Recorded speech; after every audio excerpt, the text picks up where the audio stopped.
morning everyone, or just morning. We're just sneaking in there for the last bit of the morning. I'm Sue Maddox from maddoxcreations.com with you again today for the weekly update. And today I've got a lovely card to show you using the stamp set Pressed Flowers, and I can show you how to use your markers to get a multicolour image. And I've got a few Christmas cards to show you as well, using up your leftover bits of pattern paper. So a great one for using up little odds and ends and scraps. So let's get a start. First up, news of the week is our sale we've got on at the moment. So today is the last day of the stamps and kits part. If you head on over to my online store, the link's up above there in the text here, then you'll be able to see what's left there in the range. Tomorrow we start our tools and inks part, so that'll go for 2 days as well. Now we have had a few glitches over the weekend. We've had a few technical issues, warehousing inventory things, so a few gremlins still there.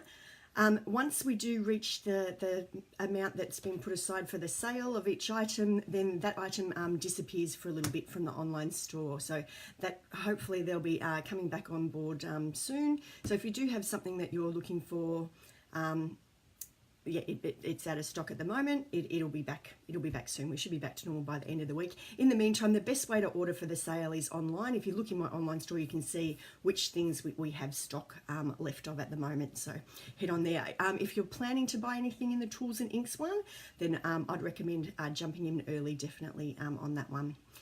Okay, let me know. Get in touch if you have any problems, of course. Waving a hi there to Linda and Tina. Good to see you. All right, let's kick off with a card now. So this one was for our blog hop that we're in, that I'm in, sorry. So our team blog hop during November was a sketch challenge that Roz Davidson set up for us. So it's a sketch challenge, and it had, well, this basically was the shape. So this was the card that I made for this for the sketch challenge. I enjoyed doing this one. I love using our thick white cardstock, and a little bit of white space is always nice as well. So to make this image, I've used the stamp set Pressed Flowers. Let's pop that down over there.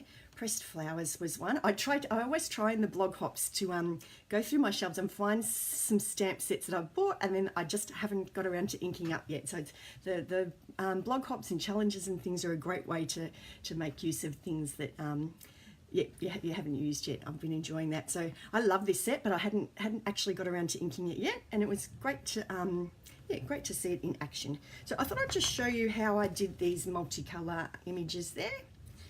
And it's nice and easy. I haven't got my markers out for a little while, but it was nice to get them out. So this is the Stampin' Up markers. It's the same ink that we have in our ink pads, but just in a marker form, and you can colour just directly onto the rubber.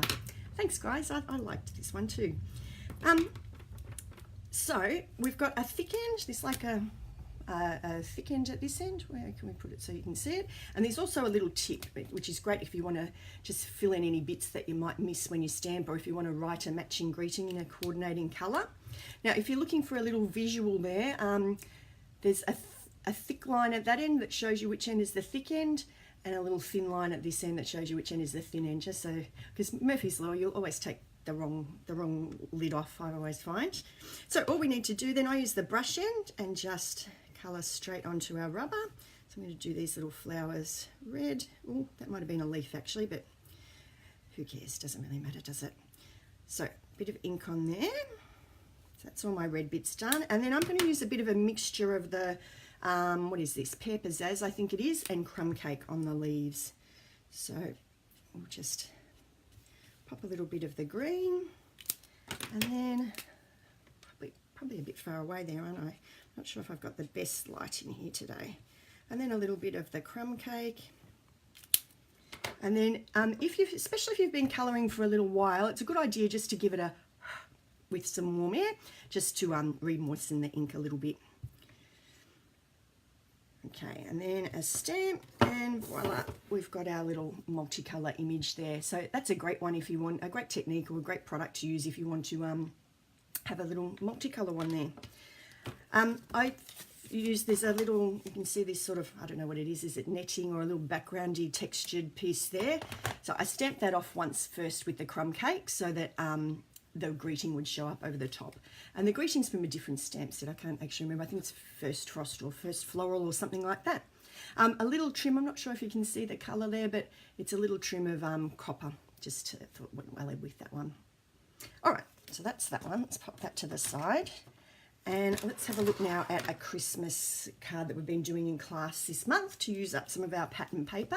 Now, the design of this with the thin strip and then the 2 pieces on the side, it was a Carolina Evans card from a couple of years back, I think. She had like a nice design with that basic setup. So I've adapted it a little bit for this simple card today. Now, I've basically done my measurements there so that you get about a ½ centimetre gap all the way around. And so I'll just show you how you trim that up. Using Stampin' Up pattern paper is really handy because all of the colours match. So all I've done for class this month is to just chop up a whole bunch of this paper and people can mix and match their designs, and then we've just got a couple of the coordinating bits of cardstock to go with it. So yeah, too easy.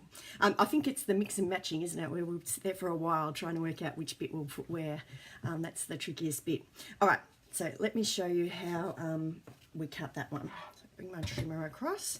So it's now I've got a weird mixture of centimetres and inches on this one. So bear with me, but this is 9 centimetres wide, and that gives us a 1½ centimetre gap. So ½ centimetre for either side and a little bit down the middle. And then we're going to spin it this way, and we're going to cut it at 13.8. It's just a smidge under 14, so about 13.8. Okay, and that's our basic piece there. Now I'm going back portrait style, and we're going to inches now. So 1½ inches. Where are we there? 1½ inches, and then I've got my nice little strip at the edge. Now this other wider piece I'm going to turn again, and I'm going to cut that at 6 centimetres. Okay, and then this little bit that I've chopped off, the larger piece, where that's good to go, we can pop him down here, that's ready to go. This one I want to take a ½ centimetre off, so I just slide him along to the 5½ centimetres, chop off our little piece, and then once we get it all back together again, we've got exactly that, just to leave the little ½ centimetre gap.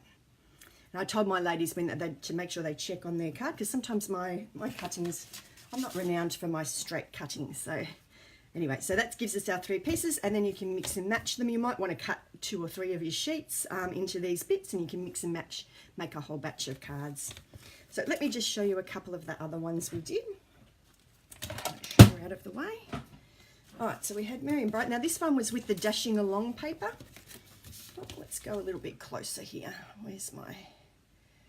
There we go. Okay, so that was with the Dashing Along paper. So that was one. It was in a promotion a couple of months ago, or a month or so ago, and now it's back in our range. So you won't find it in the catalogue, but you will find it in the online store there. And then we just had a choice of how to decorate. So we kept this one nice and simple, just Merry and Bright with the stitched edge framelit and a little rhinestone to finish him off. This one's not actually quite finished because I've still got to put a Merry on this. But that was using the Joyous Noel paper. I like this one. I had that little touches of copper through some of the designs. And then I've just put a Christmas across there in the copper. This lovely ribbon, I don't know if you can see that ribbon, but it's got, I think it's in the Merry Merlot, I think is the colour. And it's just got that little coppery shine to one side of it. So it's beautiful ribbon. We cut the cards this way so that if you did want to wrap your ribbon all the way around, you could. So I'll just cut out a little Merry to stick up there as well, I think. And lucky last, a nice little cute one we've got using the Santa's Workshop pattern paper. So now you'll have to take my word for it here, but some of the little bits, some of the papers and some of the images here had this sort of velvety finish. So I just could sit there and just do this all day, I think, on that one. It's a cute one. And then Merry Christmas from our family to yours was the greeting I used for that one. And I've just cut out the little Mrs. Claus there from the paper. Now what did I do with my paper? Somewhere here. Oh, I don't know, under here.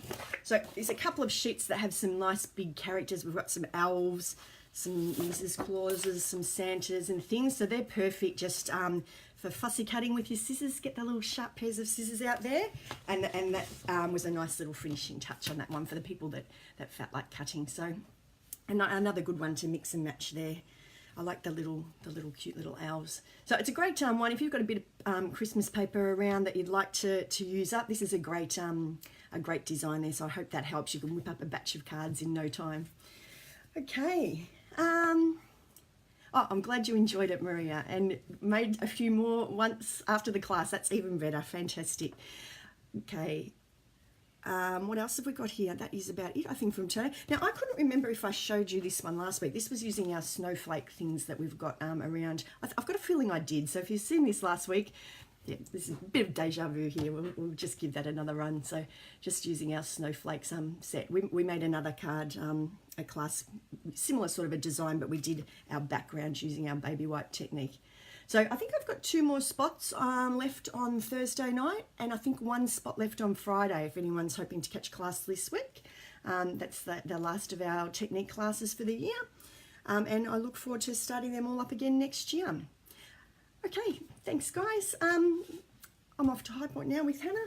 She's got the day off today, and then she starts Year 11 tomorrow. They have 2 weeks of Year 11.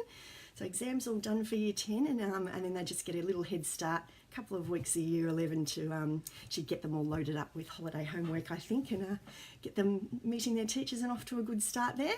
So getting up to the business end of the schooling. So yeah, we're off to High Point. I'm having a look for something little that I can give my maths students that I teach. So I think we might have to hit Smiggle first. That's usually good for something interesting. All right, take care, have a fabulous week, and I look forward to seeing you again next week. Bye.